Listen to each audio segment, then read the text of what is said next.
Have you ever had a moment where everything you thought you knew about your life, your family, your partner, your entire future, came crashing down in a single instant?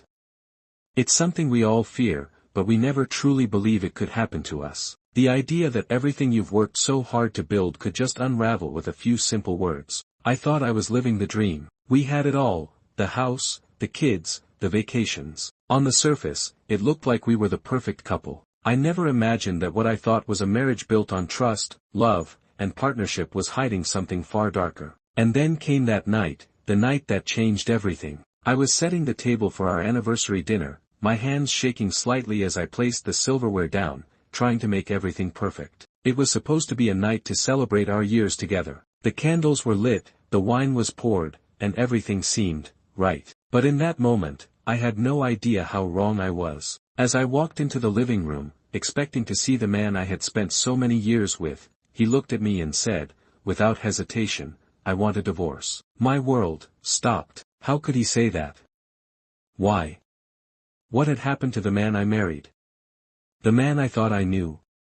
I stood there, frozen, trying to wrap my head around the words he had just thrown at me. It was like I had been struck, not by a single blow, but by a series of punches that I never saw coming. My heart raced, my mind was a whirlwind, but I didn't know where to go from there. But that's not even the worst part. What came next would change the course of my life forever. The part that left me speechless, trembling, and questioning everything I had ever believed about my relationship. It wasn't the divorce that devastated me. It was what he had been hiding from me, for the past 10 years. A secret so deep, so cruel, that when I found out, I couldn't stay. Can you imagine?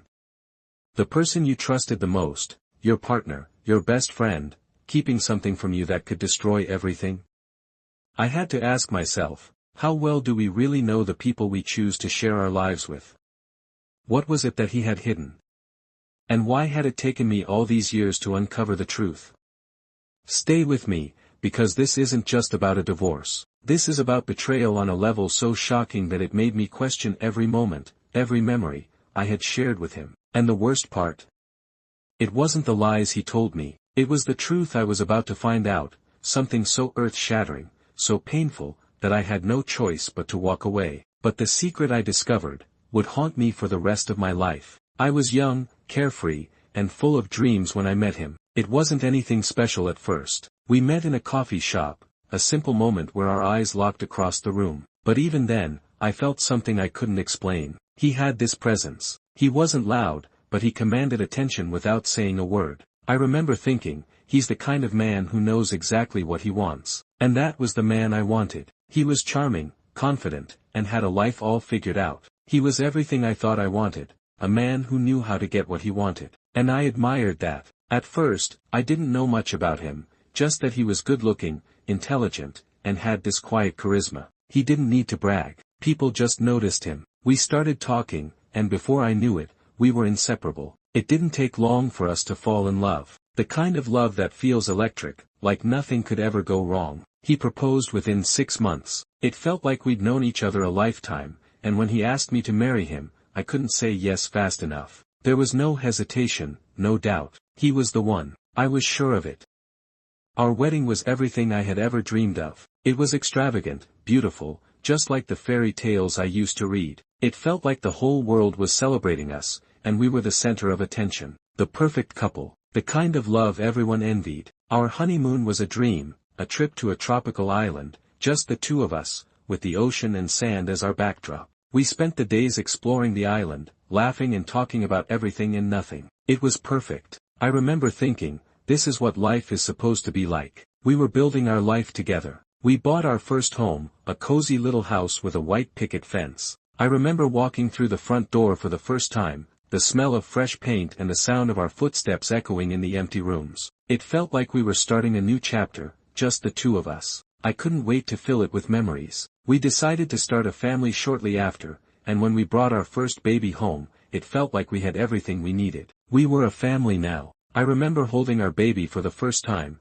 feeling like I had never been more complete. It was just us, this perfect little family, and I thought nothing could tear us apart. I thought we were invincible. I remember those days fondly, the laughter, the quiet nights in our new home, the way John would look at me with those eyes full of love. We had our struggles, like any couple, but nothing seemed insurmountable. We had a future. We had dreams. We had each other. But somewhere along the way, things started to change. I don't know exactly when it happened. It wasn't sudden, but more like a slow drift, a subtle shift. It started small, John working a little later than usual, staying in the office longer, making excuses for why he couldn't come home on time. At first, I didn't think much of it. He was busy, I told myself. It's just work stress, nothing to worry about. But then it happened more frequently. John started coming home later and later. When he was there, he seemed distracted, like his mind was elsewhere. There were days I'd look at him across the dinner table and wonder, who are you?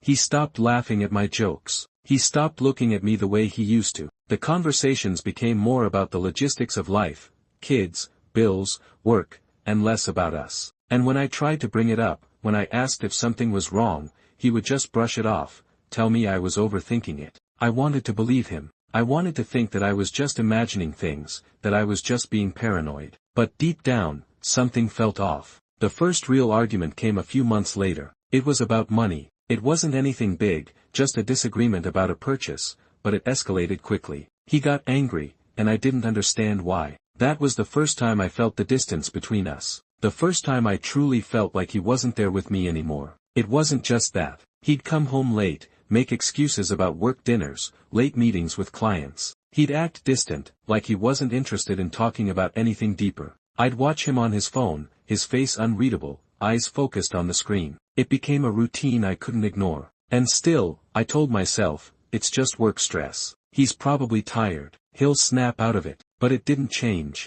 It only got worse. We started arguing more, not just about money or the kids, but about time spent together. He wasn't the man I married. He wasn't the man who used to hold me and tell me everything was going to be okay. I couldn't reach him anymore. The small things that once brought us together seemed to tear us apart now. Simple moments that used to make us laugh felt like the walls between us were growing higher. At some point, I began wondering if I was just overthinking everything. Maybe it was me. Maybe I was too needy. Maybe I expected too much. But deep inside, I knew something had changed. I felt his distance.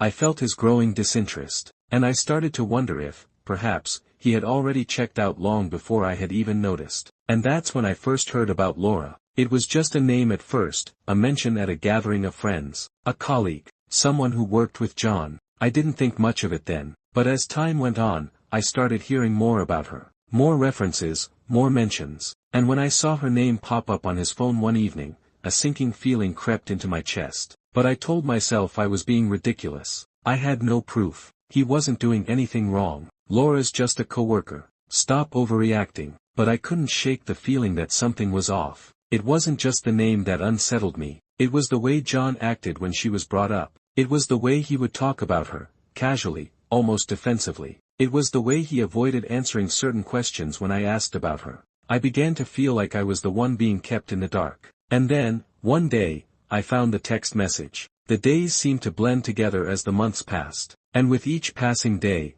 I felt it more. The growing distance between us. John, once so affectionate, started to withdraw emotionally and physically. It wasn't immediate. It was subtle, like the softest whisper of a breeze. But it got stronger and harder to ignore. He began spending more and more time on his phone, constantly checking messages or scrolling through emails when he thought I wasn't paying attention. The late nights at the office became more frequent, the excuses more rehearsed. It wasn't just the time he spent away, it was the way he came home. When he finally did come back, it felt like he was just passing through, like his mind was somewhere else. He wouldn't talk much. He'd barely glance at me. I felt like I was living with a stranger in the house, someone who used to be mine but was now just a shadow. We barely touched anymore. The intimacy we once shared, the kind that made me feel close to him, evaporated. The kisses that once came naturally were replaced with awkward, quick pecks, if anything at all. He stopped noticing me, my hair, the way I dressed, the small things I did to keep our life together. The way I looked at him, with love and trust, was met with indifference, like I wasn't even there. I tried to reconnect. I tried to talk to him, but every time, it felt like I was talking to a wall. I asked him, John, what's happening to us? This isn't the marriage I signed up for. But instead of hearing the vulnerability in my voice, he shut me down. He'd get defensive, dismissing my concerns with empty reassurances, like I was just imagining things. "You're overthinking it, Sarah. It's just work. You need to relax," he'd say, without looking up from his phone. "You're just being paranoid. You're fine. Everything's fine." But everything wasn't fine. I could feel it deep inside me, gnawing at my gut. This wasn't just a rough patch. This was something deeper, something more serious. But every time I tried to bring it up, he pushed me away. I wanted to believe him. I wanted to trust him. But the more I tried, the more my heart ached from the growing silence between us. It was at a party, one of those casual gatherings with friends and acquaintances, where I first heard the name Laura. Someone, a friend of John's, mentioned it in passing. "Oh, John's been talking about Laura from work. She's a great colleague." At the time, I didn't think much of it. Laura was just another name, another coworker. Maybe he was just working closely with her on some project.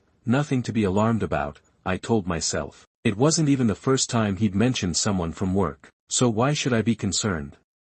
But as the weeks went by, the names started cropping up more frequently. A dinner with friends, a mention of Laura this and Laura that, all in passing, but each time, it stuck with me. I began hearing it in conversations where it didn't make sense. Casual remarks, but they stuck in my mind. The more I heard about Laura, the more I felt a sense of unease. I tried to ignore it, but something in my gut told me it wasn't just coincidence. It wasn't just another colleague. Laura wasn't just any woman in his life, she was different. I could feel it, and it terrified me, but I pushed the thought away. I told myself I was just being paranoid, that I was imagining things. But in the back of my mind, I couldn't shake the feeling that there was more to Laura than John had been letting on. The truth was, Laura wasn't just the name of a colleague anymore. She was becoming the reason I felt like my marriage was unraveling. She was the shadow looming over everything, the one person I couldn't see, but whose presence was starting to suffocate me. I'd been suspicious for a while, but it wasn't until the financial issues started cropping up that I couldn't ignore the warning signs anymore. I noticed small things at first: erratic withdrawals from our joint account, unexplained charges on our credit cards, dinner bills that were far too expensive for just a business meeting, shopping receipts for clothes and gadgets I hadn't seen him buy. These were things I had never seen before. John had always been good with money, careful, even a bit frugal at times. So when I saw these sudden, out-of-place charges, I couldn't just ignore them. I tried to bring it up gently, as though maybe I had missed something, maybe I hadn't noticed a purchase or a bill coming through. I asked him one night, "John, these charges, who are you hiding things from?" But instead of an explanation, I got irritation. He snapped at me, something I hadn't heard in years. "It's none of your business, Sarah. Just drop it." I was stunned. I didn't understand. He had always been open with me, especially when it came to money. But now, the defensiveness in his voice was impossible to ignore. I started to dig deeper. I went through our bank statements, comparing dates, amounts, and that's when I realized just how deep the lies went. This wasn't just some random spending. These were charges for things I knew nothing about: trips, expensive dinners, high-end gifts, and none of it made sense. I wanted to confront him again, but I was afraid. Afraid that he would lash out again, afraid of what the truth might be. But I knew one thing for sure: he was hiding something, and it wasn't just his late nights at the office anymore. The tension in our house reached its peak one Friday evening. He came home late, as usual, and this time, I didn't wait. I confronted him. I couldn't hold it in anymore. My heart was pounding in my chest as I asked him, "Where were you tonight?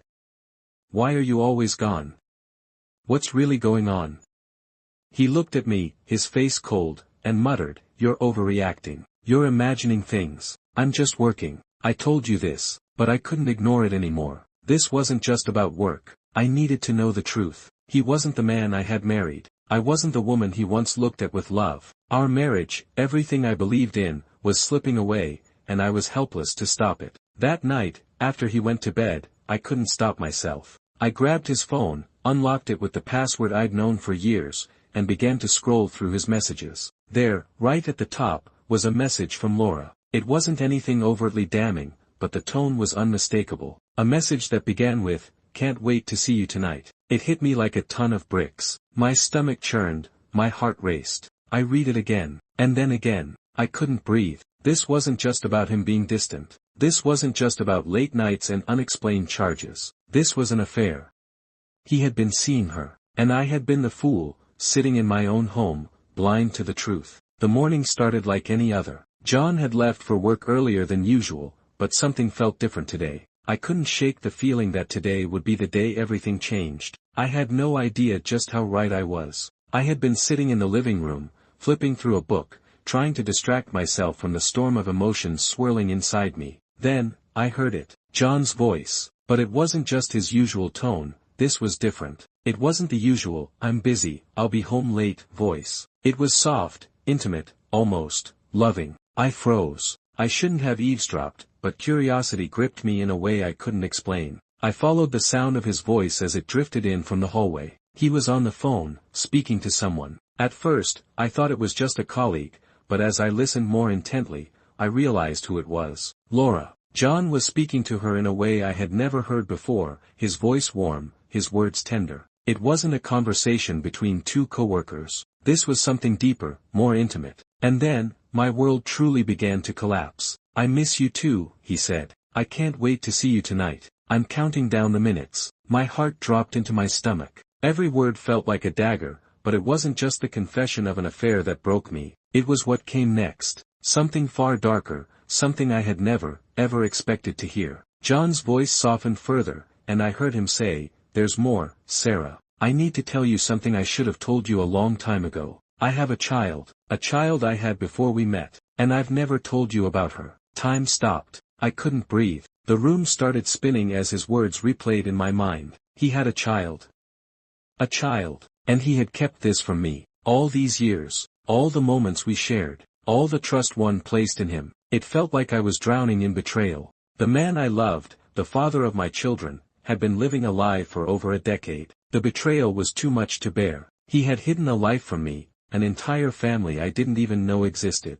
I wasn't just the woman he had an affair with, I was the woman he had been lying to for years, the woman he had kept in the dark while he built another life in secret. I stood there, frozen, listening to the phone call. I could barely comprehend what I had just heard. It was like I was hearing the words through a fog, unable to process their full meaning. A child. A secret family. I staggered backward, leaning against the wall for support. My knees felt weak, my head spinning with the flood of emotions crashing over me. John had kept this from me for 10 years. How had he managed to keep it a secret?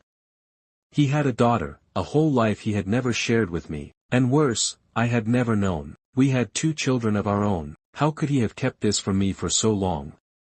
I felt numb. My entire marriage had been a lie. How could I have been so blind? How could he have looked at me every day, kissed me, held my hand, and never told me about the child he had before we met? My chest tightened with anger, confusion, and heartbreak. How could he not tell me? We had built a life together. We had children together. We were supposed to be partners, but for all these years, I had been nothing more than a stranger to him. How could he have kept something so monumental, so life-changing, a secret for all this time? My mind raced. Was the affair just the beginning? What else had he kept hidden from me? My entire world felt like it was crumbling, and I was powerless to stop it. I couldn't wait any longer. I had to confront him. The truth was out now. There was no pretending, no more hiding. I stormed into the living room, and he looked up, surprised to see me there. I didn't even give him a chance to speak. I was shaking. I could barely form the words, but I had to ask. I had to know everything. I needed to hear him say it. "Is it true?" I demanded. "Do you really have a child that you've been hiding from me for the last 10 years? John froze. His face, once calm and composed, crumbled. I saw it in his eyes, the guilt, the shame, the regret. But it wasn't enough. Not nearly enough. He opened his mouth to speak, but the words caught in his throat. It was as though he knew he couldn't fix this, that there was no way to take back what he had done. Finally, after what felt like an eternity of silence, he spoke. "I didn't want to ruin our family, Sarah. I thought if you knew, everything would fall apart. I never meant for it to get this far." His words were hollow, excuses wrapped in guilt, and they hit me like a slap across the face. I couldn't even look at him. How could he say that? He had already ruined everything. The family, the life we built, it was all built on lies. "You should have told me. From the beginning. All these years, you kept this from me. You've lied to me every single day. How could you do that? How could you look me in the eyes and lie to me like that, John?" Tears filled my eyes, and I turned away, unable to bear the weight of the hurt he had caused. The betrayal was unbearable, and I couldn't understand how he could live with himself. I don't know how I can trust you again, John. How could I? Everything we've built, was it all just a lie? I don't even know who you are anymore. He reached out to me, but I stepped back, pulling away from his touch. I wanted to scream at him, to throw everything I had at him, but I couldn't. I was too exhausted, too broken. I never wanted to hurt you, he said softly, his voice cracking. But I did, and I know that now. I shook my head. It's too late for that now. The days that followed my confrontation with John were filled with a blur of emotions. Anger, hurt, confusion. But there was something else, too, something that had been growing inside me since that phone call, a feeling of empowerment. As much as I wanted to hate him, to tear him down for the years of lies and betrayal, a part of me knew that walking away from this was the only way to reclaim my life. I couldn't let him keep me in the dark any longer. I spent days going back and forth, fighting with myself about what to do. I loved him, or at least I loved the man I thought he was. But the truth was, the man I loved had been hiding his life from me for 10 years. How could I ever look at him the same again? How could I continue to share my life with someone who had lied so deeply, so completely? And then, one evening, the decision was made. We were having a family dinner, a gathering of close friends and relatives. It had been planned for weeks, and I thought, for a moment, that maybe we could just keep the facade going for one more night. Maybe I could pretend everything was okay. Maybe I could smile, pretend like nothing had changed. But deep down, I knew I couldn't. As everyone gathered around the table, John looked at me, a quiet smile on his face. It was a smile that was too much like the old John, the one who used to be so present in our life. But now, all I saw was the man who had betrayed me, the man who had kept me in the dark. I couldn't hold it in any longer. The room was filled with laughter and conversation, the clink of glasses, the sound of family enjoying a meal. But as I stood up, everything went silent. All eyes turned to me, as if they could sense the tension in the air. And then, with every ounce of courage I could muster, I said it. I'm done. I'm sorry, he whispered, his voice breaking. I never wanted to hurt you. But you did, I said, shaking my head. And now, I have to walk away. It's over. The atmosphere in the room shifted. It was no longer a dinner party. It was a courtroom. And I was the judge, jury, and executioner. I had made my decision, and now, the world had to see it. I wasn't going to hide behind silence anymore. I wasn't going to allow his lies to dictate my life. John's face crumpled. He stood up from his seat, stumbling as if the floor beneath him had cracked open. Sarah, please, I know I made a mistake, but please don't do this. You're the only one I want. I've been an idiot, but we can work through this. His pleading voice reached me, but it didn't reach my heart. I had heard all these words before, in different forms. I had heard them in the late-night apologies, the promises of change, the "I'll do better next time." But this time, I couldn't believe him. He had crossed a line that was too far for me to ever forget. You've hurt me too many times, John, I said quietly, but my voice rang out across the room. And I'm not going to let you keep doing it. I'm done. I looked around the room. The faces of friends, family, our children. They were all silent, unsure of what to say or how to react. They loved John, too. He had been a part of their lives, just like he had been a part of mine. But I knew they couldn't understand. Not yet. Maybe not ever. John's face twisted with desperation. You're making a huge mistake. This is a mistake, Sarah. I didn't respond. Instead, I turned away from him, my heart heavy with pain but also with a strange sense of liberation. The decision had been made, and there was no going back. As I walked toward the door, I could hear him behind me, his voice breaking. Sarah, please.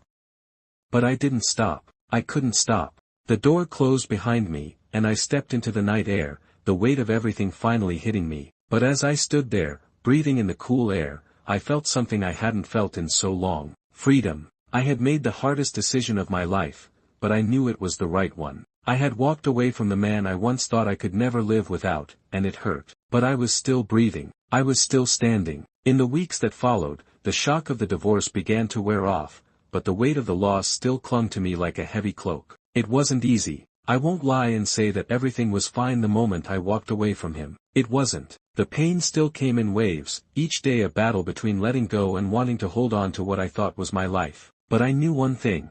I couldn't stay stuck in the past. I couldn't let the man who betrayed me define who I was. I couldn't let his lies shape my future. I spent hours sitting alone, reflecting on everything, on the years I had spent building a life with him, the love I thought we shared, and the pain of realizing it was all a lie. I questioned my own worth, wondering why I had allowed myself to stay in a relationship where the truth had been buried beneath layers of deceit. But with each passing day, I began to understand that it wasn't my fault. I didn't deserve the lies he fed me. I deserved the truth. And I deserved better. I started seeing a therapist. I needed someone to help me sort through the mess of emotions I was feeling. It wasn't just about the divorce. It was about finding myself again. After so many years of living for him, I had forgotten who I was, what I wanted, and what made me happy. Therapy wasn't a quick fix. It wasn't a magic cure that made everything better. But it gave me a space to voice my pain, to process my anger, and to begin the slow, painful work of healing. Slowly, the fog lifted, and I began to see a future that didn't include him. And as I started working through my emotions, I began reconnecting with friends I had lost touch with over the years. Old friends who had been there before John, friends who remembered the woman I used to be, the woman who wasn't defined by her marriage, but by her own dreams and aspirations. I also poured myself into my career. I had always loved what I did, but for so long, I had pushed it aside in favor of being the perfect wife and mother. Now, I rediscovered my passion for my work. It felt good to focus on something that was just mine, something that didn't involve anyone else. It took time, but I began to heal. I had to learn how to live for myself again. The changes didn't happen overnight, but over time, they became impossible to ignore. The woman who had once been broken, lost in a sea of hurt and confusion, was slowly transforming. I could see it in my reflection. My shoulders were straighter, my head held higher. I was no longer walking with the weight of my past dragging me down. I had let go of that burden, and it felt freeing. I started a fitness routine. It wasn't just about losing weight or getting my body back. It was about reclaiming my strength, both physically and emotionally. I pushed myself in ways I never thought possible. I ran miles I had never imagined I could. I worked out in the mornings before work, and it became a ritual, something just for me. It wasn't easy at first, but each small victory made me feel more in control of my life, more in control of me. I also started taking up new hobbies, things I had always wanted to try but had put off. Painting, yoga, writing. I let myself explore what made me happy, what made me feel alive. And in doing so, I realized that I didn't need him to feel whole. I didn't need a partner to define me. I was enough, just as I was. I didn't need him to feel whole. I learned that I was enough. As time passed, I grew stronger. I grew emotionally stronger and began to feel more at peace with my decision to leave. I had always feared that I would regret walking away, but now, I knew I had made the right choice. It was the hardest thing I had ever done, but it was also the best thing I had ever done for myself. For my kids, I focused on being the best mother I could be. I gave my children the love, stability, and attention they needed. We spent more time together than we ever had before. And while they missed their father, they saw the difference in me. They saw me smiling again, laughing, being the woman I used to be. They saw a mother who was alive, who was thriving. And that meant everything to me. I started achieving things at work that I had never imagined possible. I was promoted, took on bigger projects, and began to find success on my own. The confidence I had lost along the way was slowly coming back, and it felt incredible. For the first time in a long time, I felt like I was myself again. Leaving John had left a hole in my life, but that hole began to fill with new opportunities, new experiences, and new people. I was surrounded by friends who supported me, who believed in me, and who reminded me that I was worth more than the betrayal I had endured.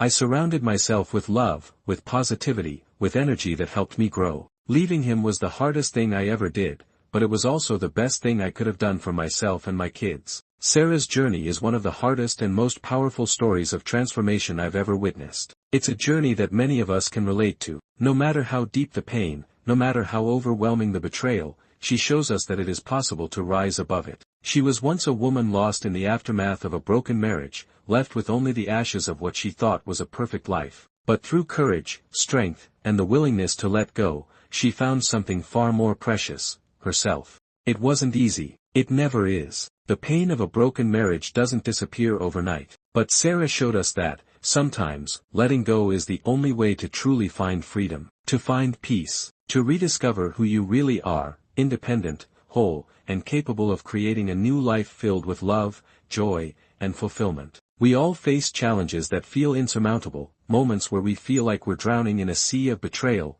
heartbreak, and regret. But Sarah's story teaches us that healing is not only possible, it's inevitable if we allow ourselves the space to grow. Letting go of someone you love, especially when you've invested so much time, effort, and emotion, is one of the hardest decisions anyone can make. But it's often the best choice we can make for our own well-being, even if it feels impossible at the time. This is what Sarah has done. She freed herself from a marriage built on lies, from the man who betrayed her, and from the pain that weighed her down. She chose to rise. She chose to heal. And in doing so, she found a freedom she had never known. Sarah's journey wasn't just about ending a marriage. It was about starting a new chapter, one where she is in control, where she is no longer defined by the pain of the past, but by the strength she's gained from overcoming it. Now, I want to hear from you. What would you do if you were in Sarah's shoes? Have you ever had to let go of something you loved for your own well-being? Maybe it wasn't a marriage, but a friendship, a job, or a toxic relationship that was holding you back. Share your thoughts in the comments below. What did you learn from that experience? Sarah's story isn't just hers, it's a universal story that many of us have lived, or will live, in some form. It's about strength, survival, and the power of choosing yourself when life has forced you to make impossible decisions. If you've ever faced something similar, I encourage you to leave a comment and share your story. You never know who might be reading, who might find comfort in your words, and who might draw strength from your experience. By sharing our struggles and triumphs, we help each other heal. And if you found inspiration in Sarah's journey, if her story touched your heart, please subscribe to the channel for more stories of strength, survival, and healing. We're all on this journey together, and there's so much more to share. We'll continue to explore stories of personal transformation, of triumph over adversity, and of the healing that can come from letting go and moving forward. So, if you enjoyed this video, please hit that subscribe button, and share it with someone who needs to hear this message today. Sometimes, we just need a reminder that we're not alone, that there's always hope, and that no matter how dark things may seem, the light will always shine through.